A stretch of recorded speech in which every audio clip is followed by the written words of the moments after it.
نحمدہ ونصلی علی رسولہ الکریم اما بعد فاعوذ باللہ من الشیطان الرجیم بسم اللہ الرحمن الرحیم رب اشرح لی صدری ویسر لی امری واحلل عقدۃ من لسانی یفقہوا قولی ربنا لا تؤاخذنا ان نسینا او اخطانا۔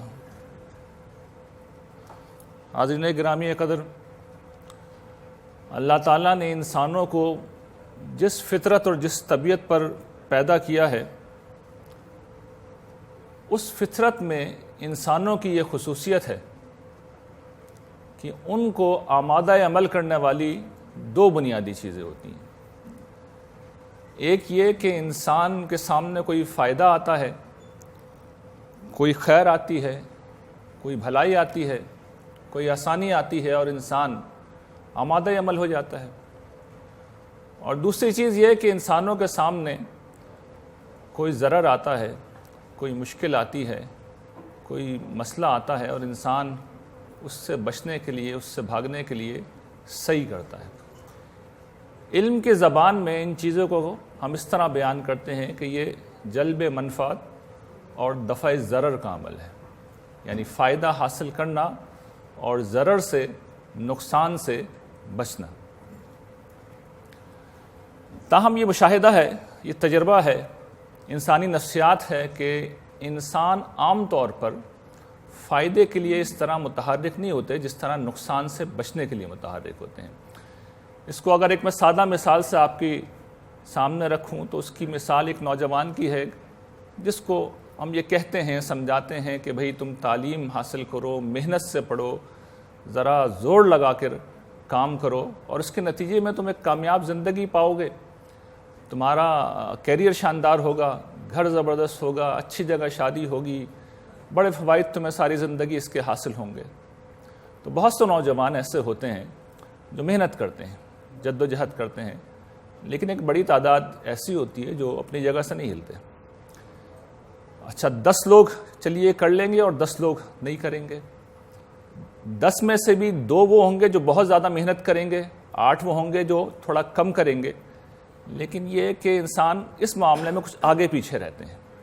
اس کے برعکس اسی نوجوان کو آپ بلائیے اور کسی روز ڈاکٹر کے ہاں جاتے ہوئے اسے یہ بتا دیا جائے اور آپ اسے کھڑے ہو کے یہ بتائیں کہ تمہیں کینسر ہو گیا، اب اس کے لیے تمہیں فلاں فلاں مشقت اٹھانی ہے، وہ نوجوان یہ سب کرنے کے لیے تیار ہو جائے گا اور کوئی ایک آدھ شخص نہیں ہوگا، سب کے سب لوگوں کا یہی رویہ ہوگا۔ انسانوں کی اسی خصوصیت کی بنا پر اللہ تعالیٰ نے جب اپنے انبیاء علیہ السلام کو اس دنیا میں بھیجا تو انہوں نے ان کو بشیر بنا کے بھیجا، انہیں نذیر بنا کے بھیجا، اور دونوں حیثیتیں ان کی مسلمہ ہیں۔ قرآن مجید میں یہ بات جگہ جگہ بیان ہوئی ہے، لیکن ہم یہ دیکھتے ہیں کہ قرآن مجید نے اسی پس منظر میں انذار کے پہلو کو غالب کر دیا۔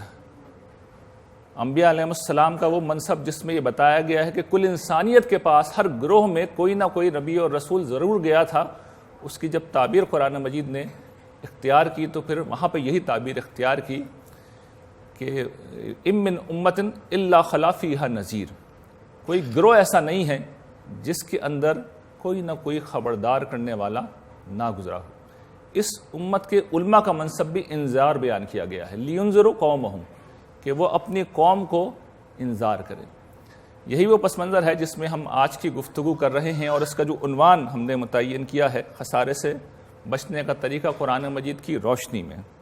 قرآن مجید دیکھیے اللہ تعالیٰ کی کتاب ہے، اور یہ ہمیں یہ بتاتا ہے کہ ہماری زندگی کی اصل منزل کیا ہے اور اس تک پہنچنے کا راستہ کیا ہے۔ قرآن مجید ہمیں دونوں چیزوں سے آگاہ کرتا ہے، ہمیں بتاتا ہے کہ زندگی کا مقصد کیا ہے، ہم کیوں اس دنیا میں بھیجے گئے ہیں، اور سارے حقائق سے ہمیں آگاہ کرتا ہے۔ لیکن یہ حقائق غیبی حقائق ہیں، یہ سامنے نظر نہیں آتے۔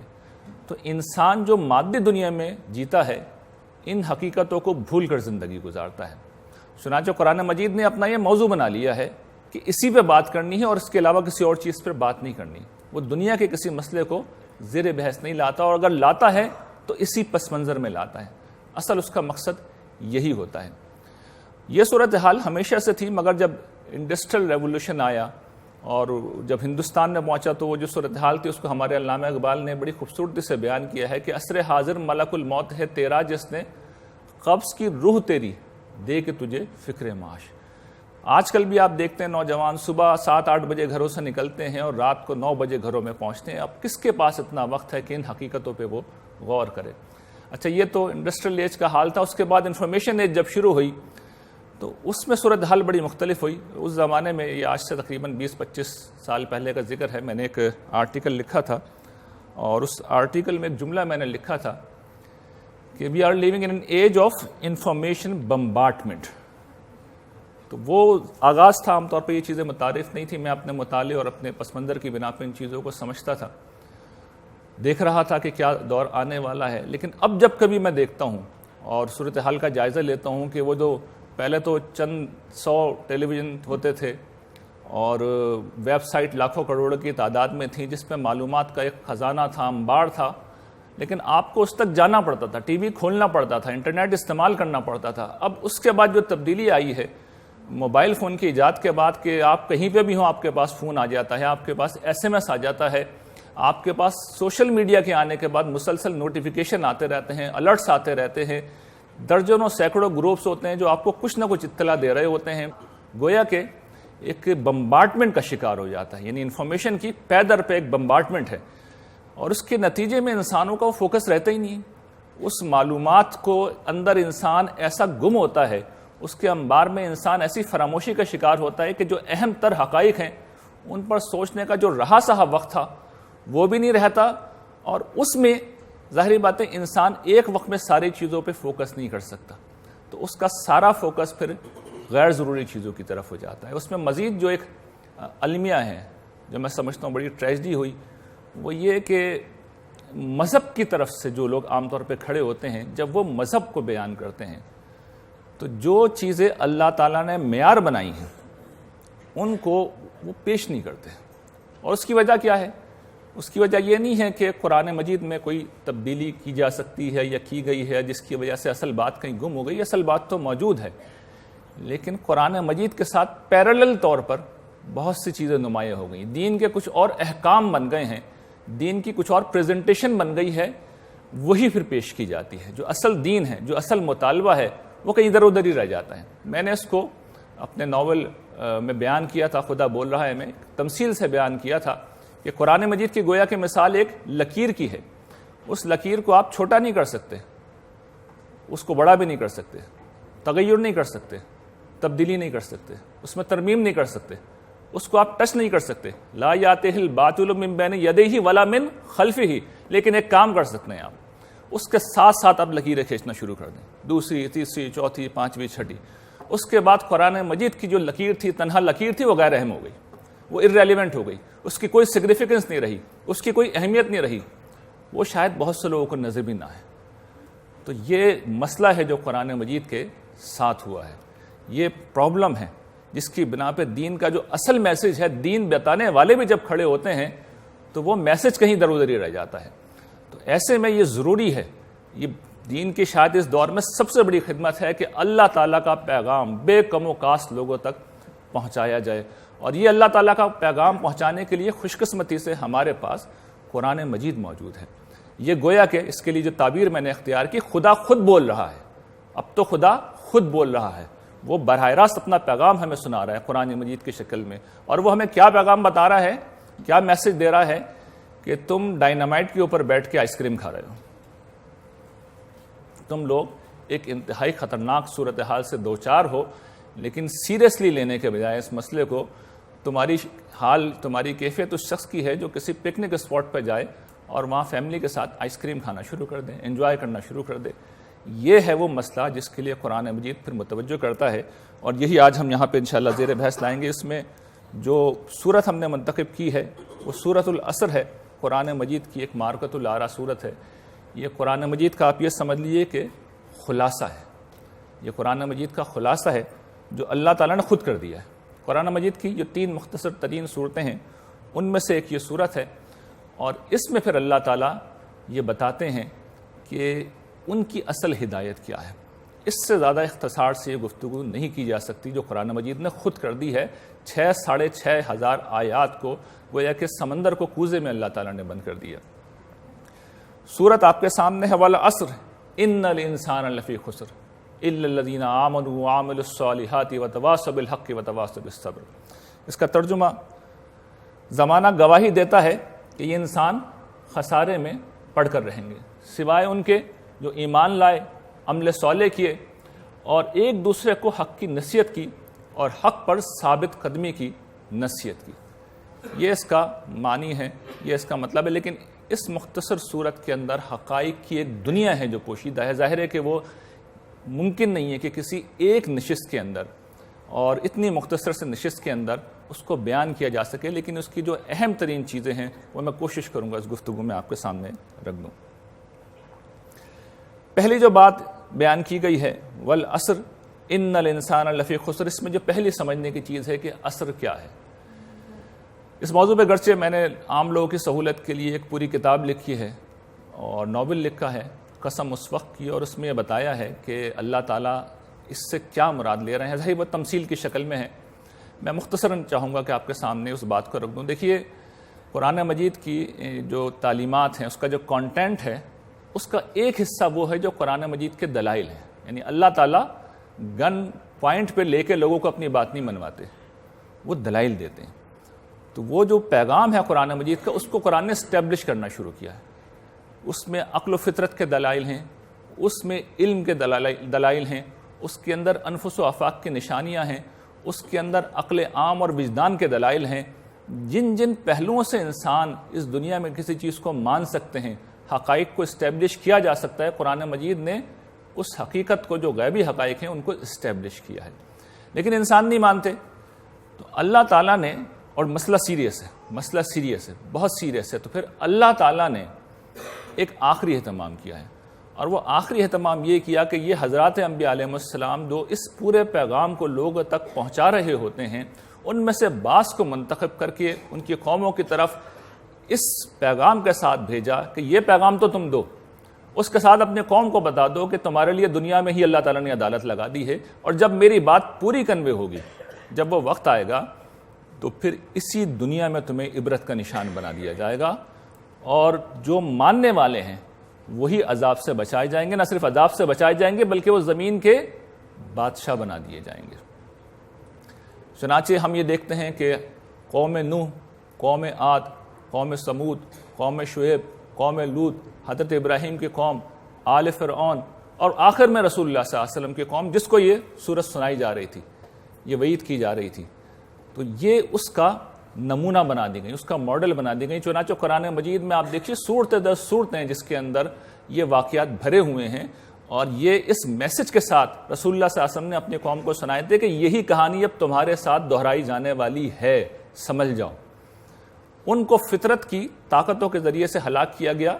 یہاں پر ہوا یہ کہ صحابہ اکرام بڑی تعداد میں ایمان لے آئے. تو اب حکم بدل گیا. اب عذاب جب آیا تو فیصلہ اس طرح ہوا، قاتلوہم یعذبہم اللہ بایدیکم. چنانچہ جب اتمام حجت ہو گیا تو وہ جو ذلیل ہو رہے تھے، رسوا ہو رہے تھے، مارے کھا رہے تھے، جن کو حبشہ اپنا گھر بار چھوڑ کے جانا پڑ رہا تھا، جنہیں مدینہ یثرب جنہیں جانا پڑا تھا، ہم دیکھتے ہیں کہ جنگ بدر ہوئی، اللہ کا فیصلہ آیا، اور وہ جو وقت کے فرعون تھے وہ سب کے سب مارے گئے.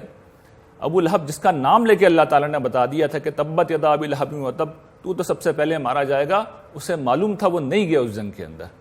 لیکن عذاب تھا، خدا کا عذاب تھا، کوئی انسانی معاملہ نہیں تھا، تو یہ نہیں گیا تو کوئی بات نہیں، اس کے لیے وہی طریقہ اختیار کیا گیا.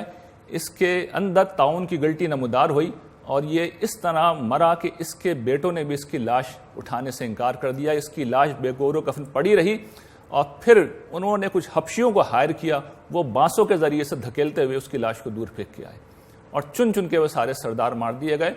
باقی قوم نے آخر کار اسلام قبول کر لیا، اس لیے وہ بچ گئے.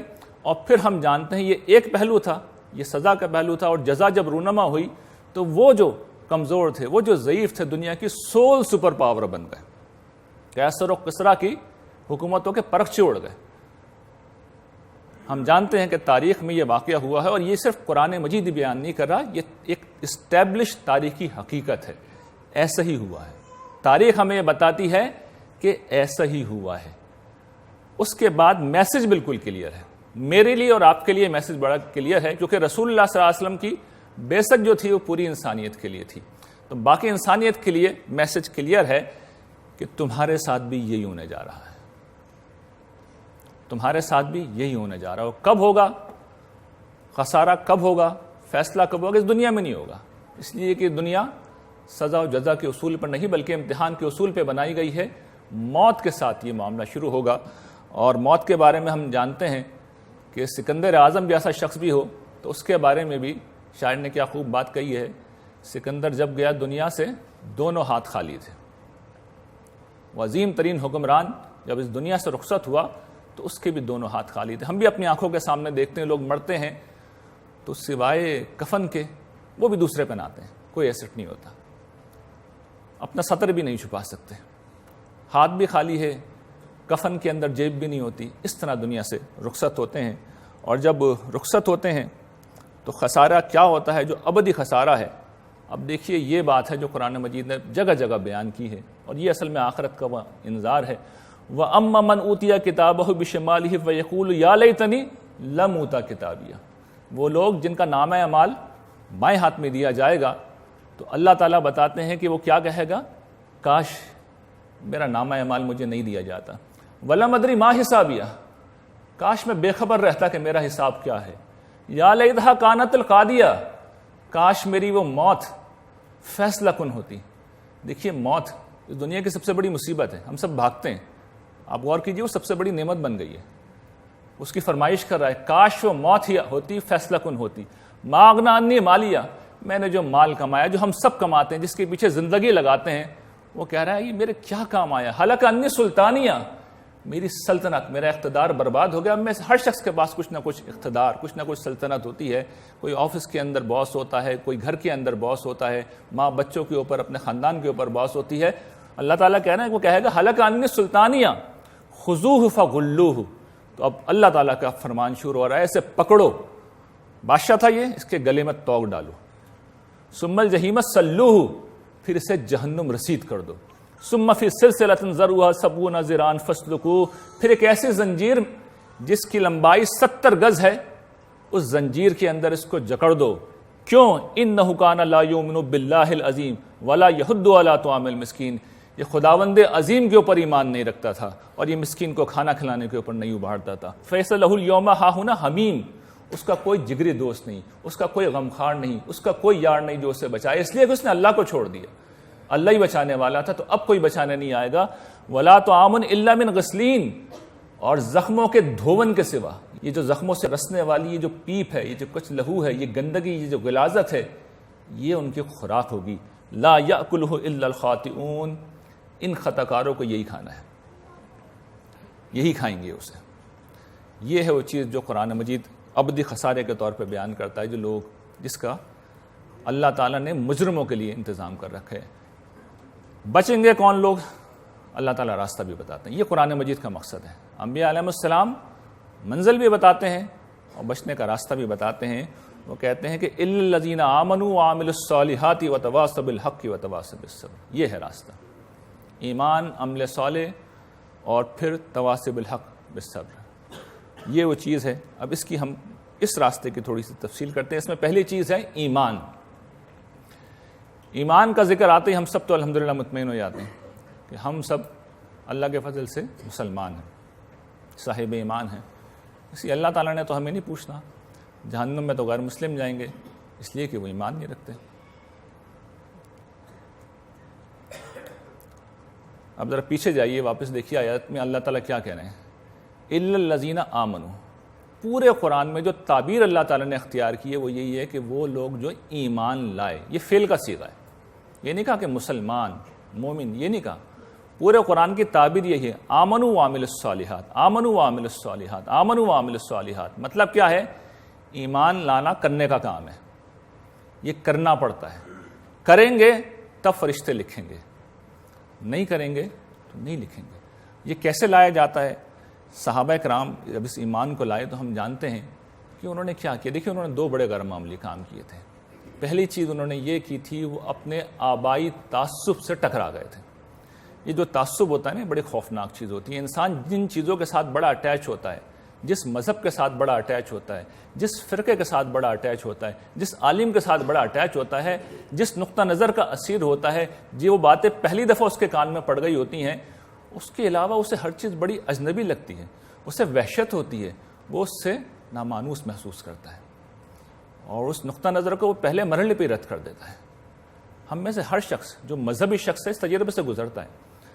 کوئی بات کوئی مقرر اگر ہماری مرضی کی بات کہہ رہا ہے تو ہم خوشی خوشی سنیں گے, اور کوئی اجنبی بات ہے تو ہم بالعموم اس بات کو نہیں مانتے, اس کے خلاف ہو جاتے ہیں. تو یہ بڑا مشکل کام ہوتا ہے. تو ایمان اصل میں کیا ہے؟ اپنے تعصبات سے اوپر اٹھ کر سچائی کو ماننا. فَأَمَّا مَنْ آتَى وَاتَّقَى وَصَدَّقَ بِالْحُسْنَى. قرآن مجید اس کی اسپرٹ کو بیان کرتا ہے کہ بھلے انجام کو اس نے سچ مانا, جو سچائی تھی, جو حقیقت تھی, اس کی اس نے تصدیق کی. اعتراف حق, سچائی کو قبول کرنا. سچائی کو قبول کرنا یہ وہ چیز ہے جو اصل ایمان ہے. یہ رسول جب سامنے آتے ہیں تو پھر ان کی دعوت کو ماننا ہوتا ہے, اور جب رسول نہیں آتے تو پھر جب بھی سچائی آئے گی, جو بھی سچائی آئے گی اس کے سامنے سر تسلیم خم کرنا ہوگا. آپ ریسسٹ نہیں کر سکتے. کریں گے تو اللہ تعالیٰ پکڑ لیں گے. صحابہ کرام نے ایک دوسرا کام بھی کیا تھا جس سے اللہ نے ہمیں تو بچا لیا. انہوں نے پھر بڑے ظلم اٹھائے تھے, اس لیے کہ پورا معاشرہ ان کے خلاف کھڑا ہو گیا تھا. ان کو جانیں بھی دینی پڑی. حضرت یاسر, حضرت سمیہ کی شہادت ہوئی, اور باقی صحابہ کرام بھی بعد میں شہید ہوئے. ان کے ساتھ ظلم ستم ہوئے. حضرت بلال, حضرت صہیب, حضرت خباب, ہم جانتے ہیں کس طرح ان کو بے دردی سے مارا جاتا تھا, پیٹا جاتا تھا. ان کو ہجرت کرنی پڑی, بڑی قربانیاں انہوں نے دی. ہم اللہ تعالیٰ کی میں ایک تعبیر اختیار کرتا ہوں کہ گویا کہ جس طرح آخری اولاد بڑی لاڈلی ہوتی ہے, ہمارا اسٹیٹس وہی ہے. بہت لاڈ پیار سے رکھا ہے ہمیں تو دین کے بعد بھی اللہ تعالیٰ ٹھنڈے ٹھنڈے اے سی کے اندر بٹھا کے سناتے ہیں اپنا پیغام.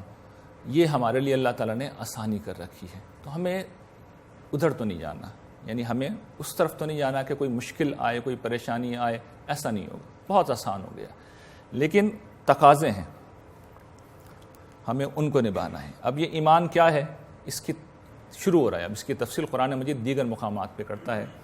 ایمان اصل میں تو دیکھیے اللہ تعالیٰ کو ماننے کا نام ہے. پیچھے ہم نے وہ آیت دیکھی تھی نا, لا یؤمن باللہ العظیم, وہ اللہ تعالیٰ کے اوپر, خدائے عظیم کے اوپر ایمان نہیں رکھتا تھا.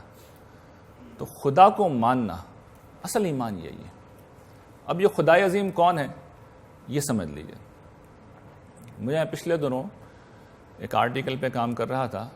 اب ایتھیزم کا ایک دور ہے, لوگ لکھتے رہتے ہیں اور اس کے لیے ارتقاء کے نظریے کو ہی ہمیشہ پیش کیا جاتا ہے. اس طالب علم کو بار بار اس حوالے سے لکھنا پڑتا ہے. تو ایک آرٹیکل میں ایولیوشن پہ, ارتقاء پہ لکھ رہا تھا. اس کے لیے مجھے بعض چیزیں علم کی دنیا میں تلاش کرنی پڑی, دیکھنی پڑی.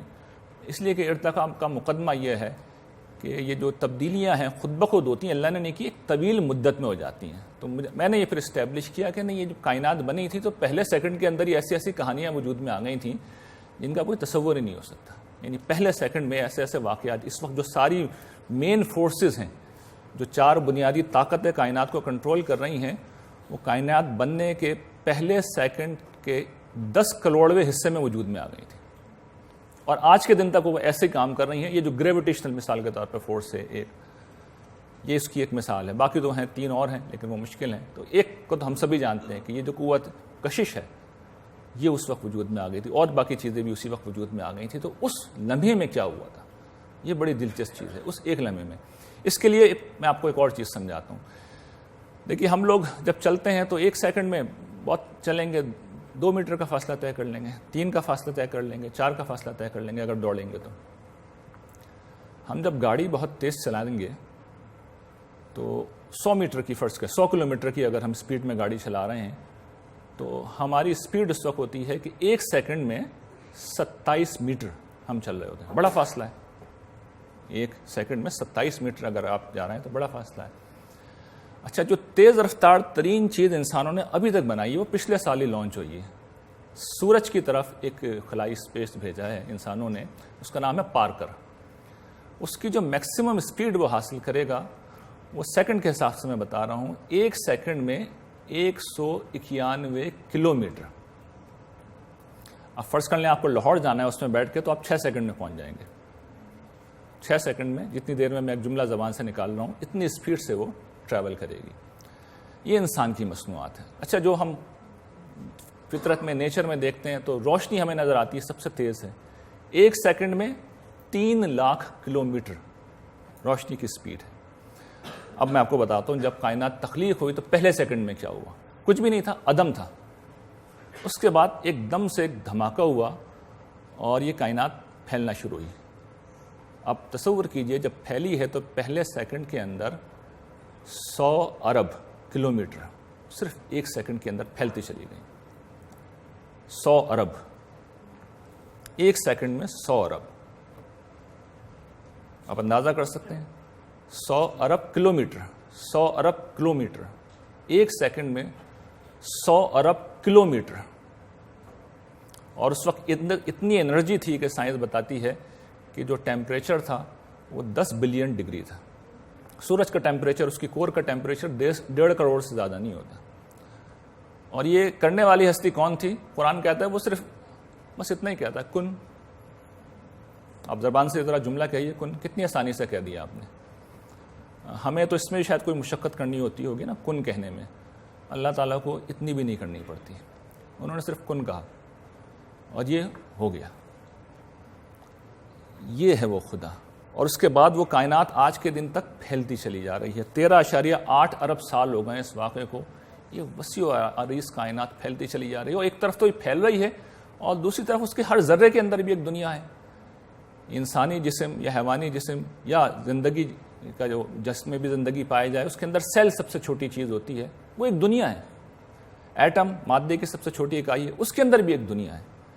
تو یہ چیزیں ہیں جسے ہم دیکھتے ہیں کہ غیر معمولی عظمت ہے, صنائی ہے, طاقت ہے, قدرت ہے, اور یہ خدا ہے ہمارا.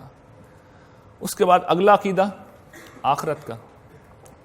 اللہ تعالیٰ یہ بتاتے ہیں کہ یہ جو وسیع و عریض کائنات ہے, میں خدائے رحمان ہوں, یہ جو کائنات بن رہی ہے یہ تمہیں تحفے میں دینا چاہتا ہوں, میں بانٹنا چاہتا ہوں, مجھے کوئی ضرورت نہیں ہے, میں تو بے نیاز ہوں.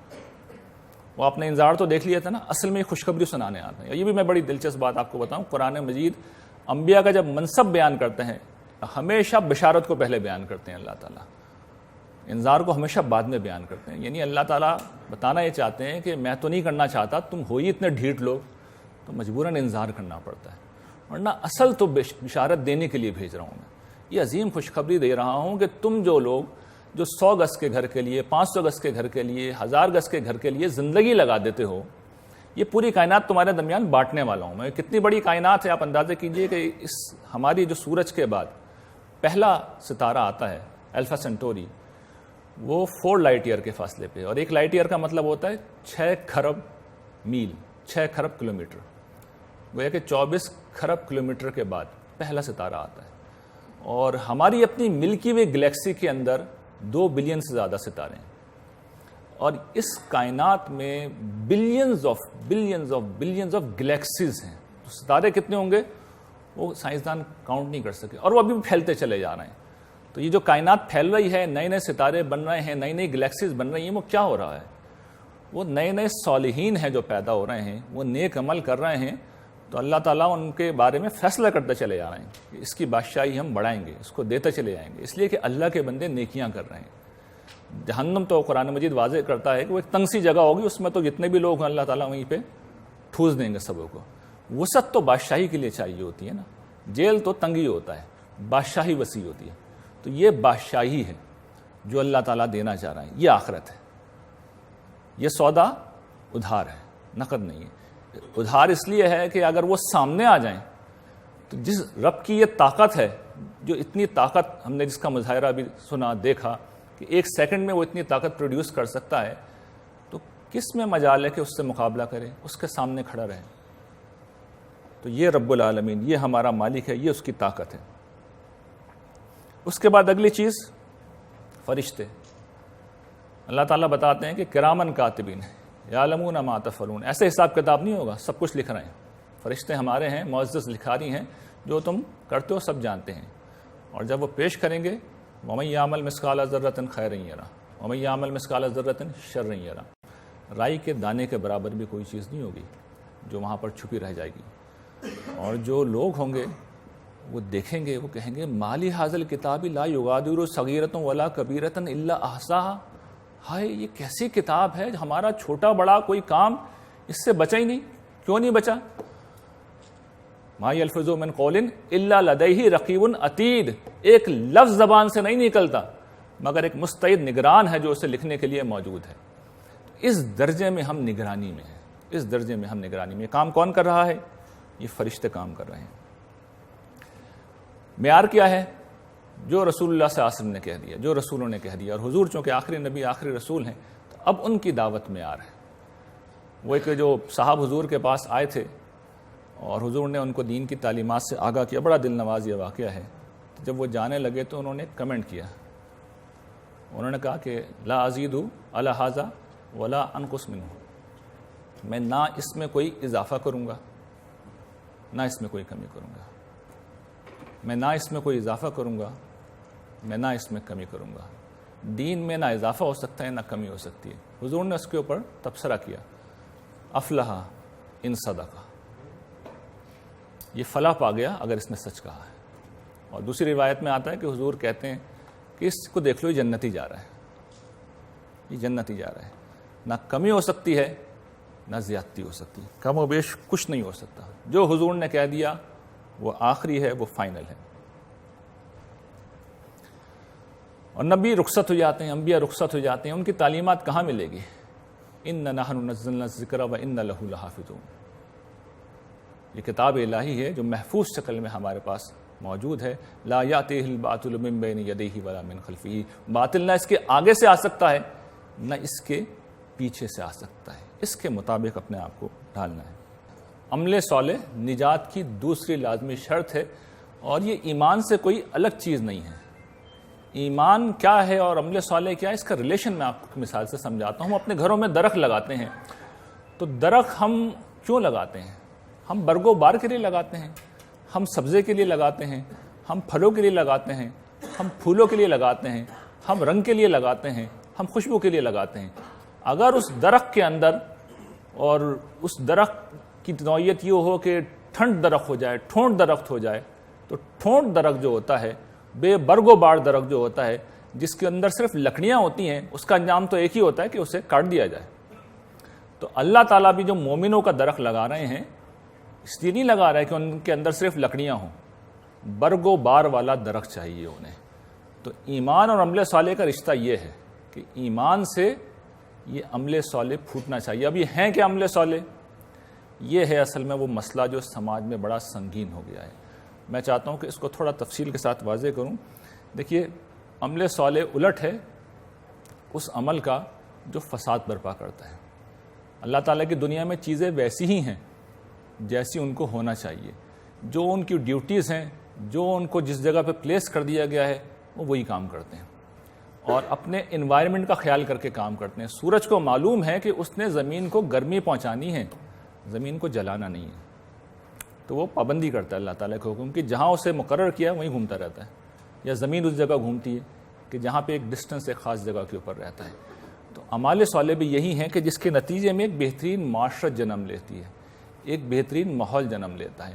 اچھا، قرآن مجید نے اس کو صرف علمی بحث کے اوپر نہیں چھوڑا، ایک ایک عمل صالح کی تفصیل کی ہے. اس طالب علم کی جو اللہ تعالیٰ نے اس گنہگار سے جو خدمت لی ہے، اس میں سے ایک خدمت یہ ہے کہ قرآن کا مطلوب انسان ایک کتاب میں نے لکھی، اس میں کچھ نہیں کیا، صرف قرآن مجید سے سارے اعمال صالح نکال کے جمع کر دیے اور بتا دیا کہ ہر جگہ دیکھیے اللہ تعالیٰ جنت کی گارنٹی دے رہے ہیں، یا اگر کوئی منفی چیز ہے تو بتا رہے ہیں کہ جہنم میں جاؤ گے.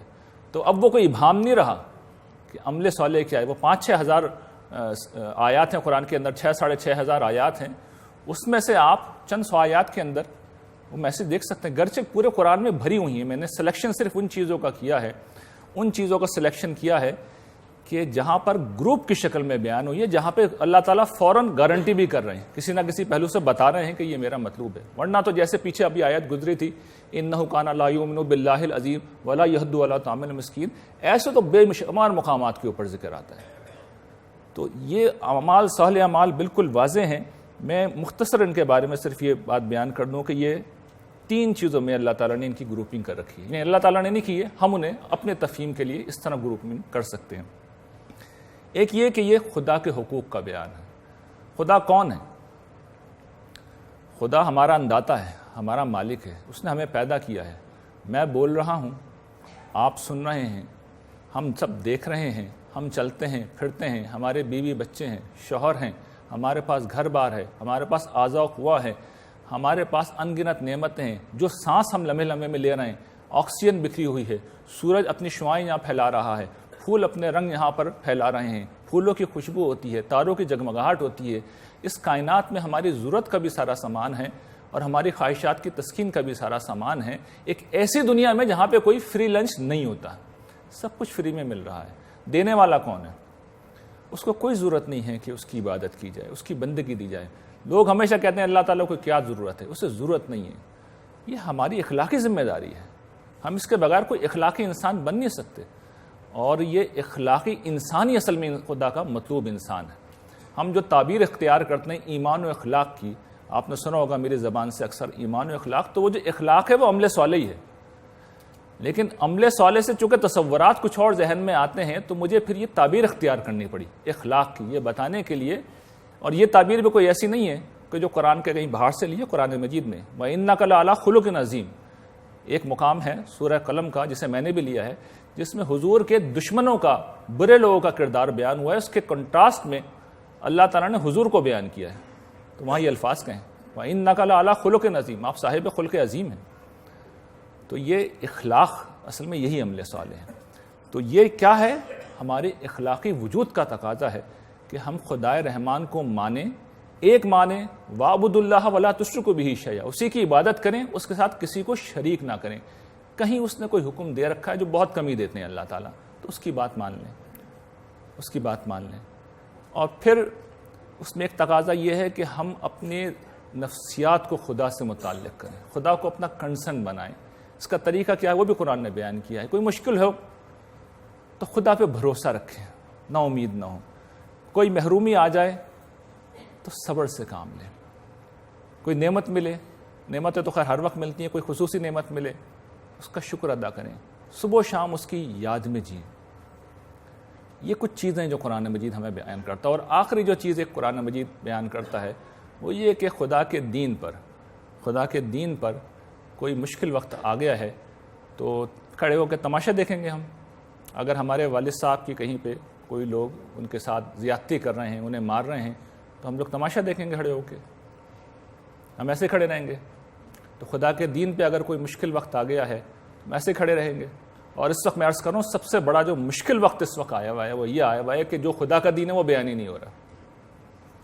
جو اصل دین ہے، اور اصل دین صرف بیان ہونا کافی نہیں، اس کو اس کے اصل ایمفیسس کے ساتھ بیان کرنا ضروری ہے. کسی شخص کو کل یہ خیال آ جائے کہ یہ جو منہ ہے یہ تو کھانا کھانے کے لیے ہوتا ہے، بہتر یہ ہے کہ اتنا لمبا فاصلہ طے کر کے کھانا پیٹ میں پہنچتا، منہ کو نکال کے آپریشن کر کے پیٹ پہ لگا دیتے ہیں، تو ہو سکتا ہے وہ اس پروسیس میں کامیاب ہو جائے.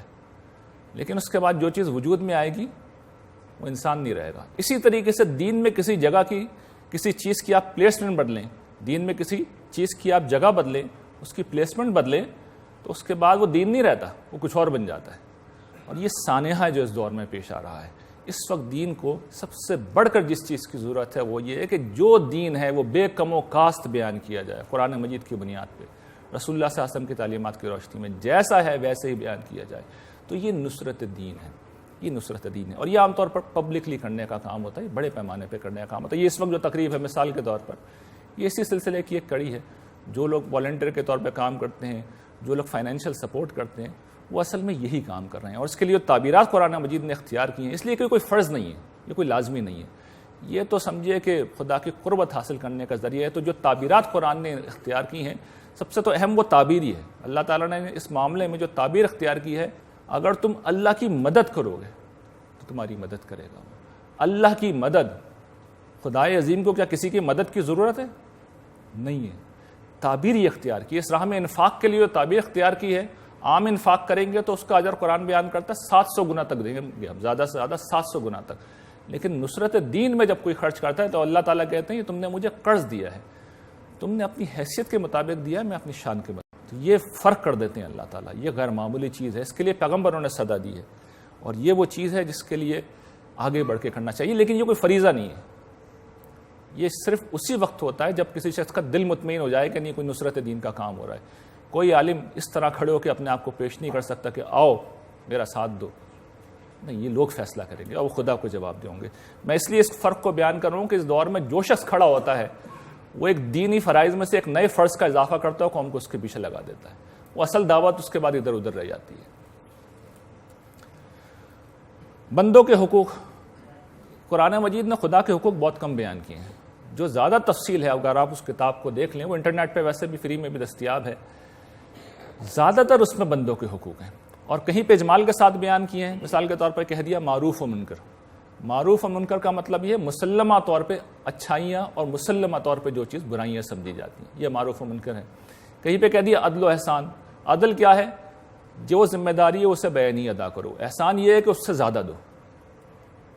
کہیں پہ کہہ دیا عہد و امانت. عہد کیا ہے؟ وہ ذمہ داری جو ہم خود آگے بڑھ کے لے لیتے ہیں. امانت وہ ہے جو ذمہ داری ہمارے اوپر آ جاتی ہے.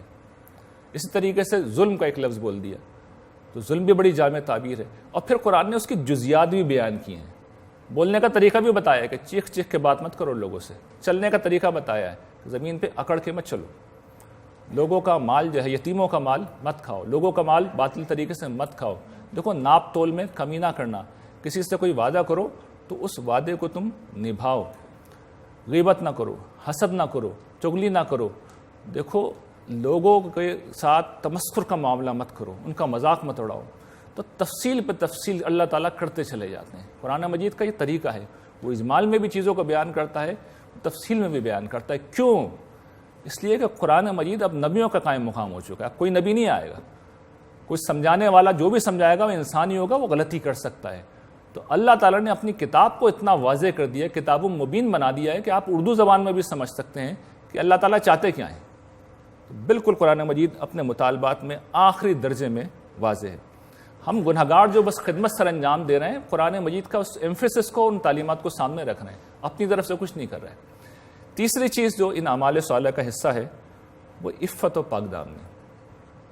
یہ بھی اصل میں بندوں کے حقوق کا ایک حصہ ہے. دیکھیے, یہ جو خاندان ہوتا ہے اس کے تحفظ کے لیے حکم دیا گیا ہے.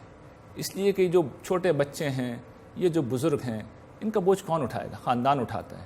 اور خاندان کا ادارہ اس چیز کے بغیر رہ نہیں سکتا. تو یہ بھی اللہ تعالیٰ کا ایک مطالبہ ہے. آخری چیز تواصی بالحق والصبر. اس میں بھی بڑے کنفیوژن ہیں. میں اس کو سادہ ترین الفاظ میں اس کا مطلب بتاتا ہوں آپ کو, بالکل سادہ مثال کے ذریعے سے. دیکھیے, ایک بچہ ہے, نوجوان ہے, وہ نماز نہیں پڑھتا, تو آپ کیا کریں گے؟ اسے نماز پڑھنے کی تلقین کریں گے, ٹھیک ہے. اچھا, دوسرا بچہ ہے, وہ نماز تو پڑھتا ہے, لیکن آج کل سردی ہے, صبح اٹھنا ایک مشکل مسئلہ ہے.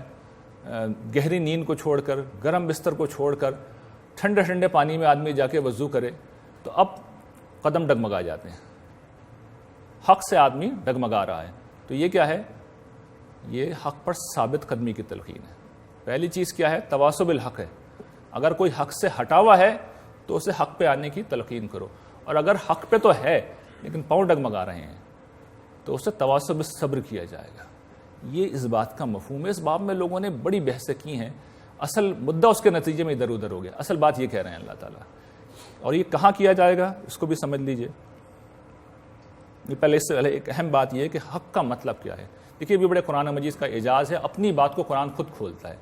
یہ جن لوگوں سے اللہ تعالیٰ تیسری بات کہہ رہے ہیں, تیسرا حکم دے رہے ہیں, وہ ایمان نہیں رکھتے کیا؟ وہ ایمان رکھتے ہیں. وہ عمل صالح نہیں کرتے, وہ عمل صالح بھی کر رہے ہیں. تینوں شرائط, ساری شرائط لازمی ہیں. تو جو کام خود کر رہے ہیں دوسروں کو بھی اسی کی تلقین کرتے ہیں. قرآن نے گویا کہ اس کو کھول دیا کہ یہی حق ہے, یہی حق ہے. اچھا, آپ غور کیجئے, وہاں پہ میں نے پیچھے ایک لفظ استعمال کیا, ادائے حقوق, خالق کے حقوق, مخلوق کے حقوق. حق کیا ہے؟ حق اس کی واحد ہے, وہ جمع ہے. حقوق جمع ہے, حق واحد ہے. لٹرلی بھی اس کا مطلب یہی ہے. یعنی اس کے دو مطالب تو وہ ہیں جو آ ہی نہیں سکتے یہاں پہ. یعنی اس میں سے ایک مطلب یہ کہ کوئی چیز جو اٹل ہے, جس کا ہونا یقینی ہے. ایک چیز کا مطلب یہ ہوتا ہے کہ وہ چیز جس کو با مقصد ہے. تو تواسی کے فعل کے ساتھ یہ دونوں مفہوم نہیں آ سکتے. جو آ سکتے ہیں وہ دوسرے مطالب ہیں. ایک چیز اخلاقی فریضہ ہے, یہ عقلی طور پہ ماننے کی چیز ہے, مسلمہ ہے. تو ایمان اور عمل صالح اصل میں یہی دو چیزیں ہیں. انہی کا یہاں پہ ذکر کر رہے ہیں اللہ تعالیٰ, اور یہ بتا رہے ہیں کہ یہی چیز حق ہے. میں اس لیے اجمال کے ساتھ بیان کر رہا ہوں, کسی چیز پہ یا کسی نقطہ نظر پہ تنقید کیے بغیر کہ مطلب ان کا یہ ہے. دائرہ کار کیا ہے؟ یہ چونکہ عام لوگوں سے مطالبات کیے گئے ہیں, یعنی یہ مطالبات عام لوگوں سے کیے گئے ہیں. اس میں کوئی گھر میں کام کرنے والی ماسی بھی ہو سکتی ہے, اس میں کوئی ٹھیلا لگانے والا شخص بھی ہوتا ہے, اس میں کوئی مزدور بھی ہو سکتا ہے. بھائی اس کے پاس تو علم نہیں ہے نا, وہ تو عالم نہیں ہے. یہ پبلک میں کھڑے ہو کے کرنے کا کام نہیں ہے. تواصع کا مطلب ہی یہی ہے کہ ایک دوسرے کو, جہاں پہ آپ موجود ہیں, آپ گھر میں ہیں, آپ خاندان میں ہیں, آپ دکان پہ ہیں, آپ دفتر میں ہیں, وہاں پر اگر کوئی شخص حق سے ہٹ رہا ہے تو اس کو آپ تلقین کریں گے, حق سے ہٹا ہوا ہے اس کو تلقین کریں گے آپ. اور اہمیت کیا ہے؟ اہمیت یہ ہے کہ یہ اس کے بغیر نجات نہیں ہے. یہ ساری وہ شرائط ہیں کہ یہ لے کے آپ جائیں گے تو پھر نجات گارنٹی ہے. اللہ تعالیٰ چاہیں تو اس میں سے کچھ چھوڑ بھی سکتے ہیں. دیکھیں وہ تو بادشاہ ہیں, ہاتھ ان کا کسی نے نہیں روکا, نہ روک سکتا ہے. ایسا نہیں ہے کہ اللہ تعالیٰ چھوڑ سکتے ہیں. قرآن نے ایک اصول بیان کر دیا ہے کہ اللہ تعالیٰ بس شرک ہی کو معاف نہیں کریں گے, اس کے علاوہ جس گناہ کو جائیں گے اور جس شخص کے لیے چاہیں گے معاف کر دیں گے. لیکن یہ صورت یہ بتا رہی ہے کہ گارنٹیڈ کیسے ہو جاتی ہے, آخرت کی فلاح گارنٹیڈ کیسے ہوتی ہے. ان طریقوں سے گارنٹیڈ ہوتی ہے, ورنہ خسارہ ہوگا. یعنی یہ مطلب نہیں ہے میری اس بات کا, آپ یہ مت سمجھیے گا کہ ذرا کسی ایک تقاضے میں کچھ کمی کر دی تو پھر یہ ہوگا, خسارہ تو ہوگا, ذرا ہلکا ہوگا. یعنی آپ کو حشر میں روک لیا جائے گا,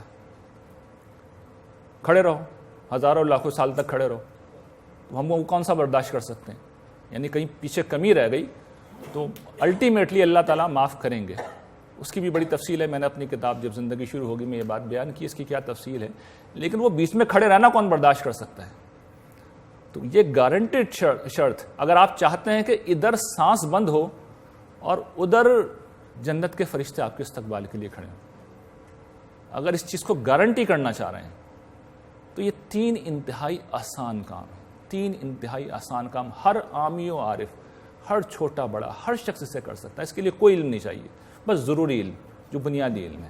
اتنا علم تو ظاہر ہے کہ آدمی کو ضرورت ہوتی ہے کہ آدمی نماز پڑھنا آنا چاہیے. باقی اخلاقی احکام جو ہیں وہ تو کوئی ایسی چیز نہیں ہے جو سکھائے جائیں. معروف و منکر ان کو اسی لیے کہا گیا ہے کہ وہ تو اسٹیبلشڈ ہوتے ہیں. بھائی جھوٹ ہوتا ہے, اس کو کوئی تقریر کرنے کی ضرورت ہے کہ جھوٹ غلط چیز ہے. اچھا کوئی بہت ڈھیٹ آدمی نہیں مانے گا, جس وقت آپ اس کے ساتھ جھوٹ بول دیں گے تو اسے پتہ چل جائے گا کہ جھوٹ بولنا بری بات ہوتی ہے. تو نیکیاں بھی معلوم ہیں, بدیاں بھی معلوم ہے, اس میں کسی کو ایجوکیٹ کرنے کی ضرورت نہیں ہوتی, صرف یاد دہانی کرنے کی ضرورت ہوتی ہے. یہی قرآن مجید اپنے بارے میں بیان کرتا ہے کہ قرآن یاد دہانی ہے. ایک آخری چیز بس یہ عرض کر دوں کہ دیکھیے قرآن مجید کا خلاصہ ہے جو آپ نے ابھی پڑھا ہے. آپ نے گویا کہ پورا قرآن کا میسج سمجھ لیا ہے. قرآن کے بنیادی مطالبات اس کے علاوہ کوئی نہیں. نجات جس مقصد کے لیے پیغمبر آئیں وہ آپ کو پوری حاصل ہو گئی. سورہ والعصر کا یہی کمال ہے. امام شافعی اس کے بارے میں یہ کہتے تھے کہ لوگ غور کریں تو ایک یہی صورت کافی ہے. صحابہ اکرام میں سے کہا جاتا ہے کہ جب آپس میں بیٹھتے تھے تو یہ صورت سنائے بغیر اس نشست سے نہیں اٹھتے تھے. اور دنیا اور آخرت میں فلاح کا راستہ بھی یہی ہے. یعنی ہم بہت اس بارے میں پریشان رہتے ہیں کہ دنیا میں کامیابی کیسے ملے گی, کیسے حاصل ہوگی, تو یہی اس کا طریقہ ہے. اور آخرت کی کامیابی بھی قرآن نے خود بتا دیا کہ آخرت کی کامیابی کا راستہ بھی یہی ہے. یہ چیزیں لے کے پہنچیں گے تو موت کے وقت فیصلہ ہو جائے گا. یعنی ان چیزوں کے علاوہ دین کے نام پہ بھی اگر کچھ اور لے کے آپ پہنچیں گے تو اللہ تعالیٰ یہ پوچھیں گے یہ کیا لے کے آیا ہو, میں نے تو نہیں کہا تھا. اور میں ایک تعبیر اختیار کرتا ہوں اس کے لیے کہ یہ ایسا ہی ہے جیسے کوئی شخص حساب کے پرچے میں شاعری شروع کر دے. تو حساب کے پرچے میں اگر کوئی شخص شعر لکھ کے آ جائے گا علامہ اقبال کے, تو ہو سکتا ہے اس کو اس بات پہ داد دی جائے کہ تمہیں بہت سارے شعر یاد تھے, نمبر نہیں ملیں گے اسے. تو اللہ تعالیٰ کی ہستی خیر بڑی کریم ہے, وہاں پہ وہ کچھ نہ کچھ لوگوں کی نیت کی رعایت کر لیں گے اگر وہ مخلص ہیں. لیکن تجربہ یہ بتاتا ہے کہ جو لوگ وائلیٹ کرتے ہیں اس کو, وہ اخلاقی معاملات میں ایسے بلنڈر کرتے ہیں کہ یہ طے کہ اللہ تعالیٰ نے چھوڑنا نہیں ہے انہیں. اس لیے کہ دیکھیے جب آپ کی نگاہوں میں وہ چیز غیر اہم ہو چکی ہے, آپ کی نگاہوں میں ایک چیز غیر اہم ہو گئی ہے, تو ہم نے دیکھا ہے مذہبی لوگوں کو کہ مذہب کے نام پہ کھڑے میں ہیں, الزام وہ لگاتے ہیں, بہتان وہ لگاتے ہیں, جھوٹ وہ بولتے ہیں, جھوٹ کو وہ پھیلاتے ہیں, تکفیر کا معاملہ وہ کرتے ہیں. اب تو اس ملک میں یہ صورتحال بھی دیکھیے کہ انسانی جانوں کو بباخود دم قرار دے دیا گیا, یا ان کی توجیہ کی گئی, ان کی تعویل کی گئی. کون سا ظلم ہے جو مذہب کے نام پہ نہیں ڈھایا گیا؟ کیوں ڈھایا گیا؟ اس لیے کہ اصل تعلیم غیر اہم ہو چکی ہے, دوسری چیزیں زیادہ اہم ہے. تو چونکہ دوسری چیزیں زیادہ اہم ہیں, اس لیے کوئی شخص اگر وہ کام کر رہا ہے تو ہمارا بندہ چاہے کسی کو مارتا ہے تو مار دے، ہم نے تو ڈیفینڈ کرنا ہے اسے. تو یہ رویہ چھوڑیں گے نہیں اللہ تعالیٰ اس کے اوپر. یہ غلط فہمی کسی کو ہے تو نکال دے. قرآن آخری درجے میں واضح، اللہ تعالیٰ کچھ نہیں کریں گے، صرف یہ قرآن مجید سامنے رکھ دیں گے. یہ میں نے کیا رکھا تھا، ہر جگہ پہ میں نے گارنٹی دی تھی جنت کی، اور ہر جگہ پہ بتایا تھا کہ منفی چیزیں کرو گے تو جہنم میں جاؤ گے. اس کے بعد تم یہ بتاؤ کچھ اور کیا تو کیوں کیا. تو ہم اس بار سے بڑے خوش نصیب ہیں کہ ایسی بے نظیر کتاب ہمیں ملی ہے. اتنی آسان اپرچونٹی ہے. میں نے مثال دی تھی، ہماری حیثیت لاڈلے بچے کی سی ہے. اللہ تعالیٰ نے ہمارے ساتھ بڑے کرم کا معاملہ کیا ہے. دعا یہ کرنی چاہیے کہ اللہ تعالیٰ نے جو احسان ہم پہ کیا ہے ہم سب اس کا فائدہ اٹھا سکیں. وآخر دعوانا الحمدللہ رب العالمین.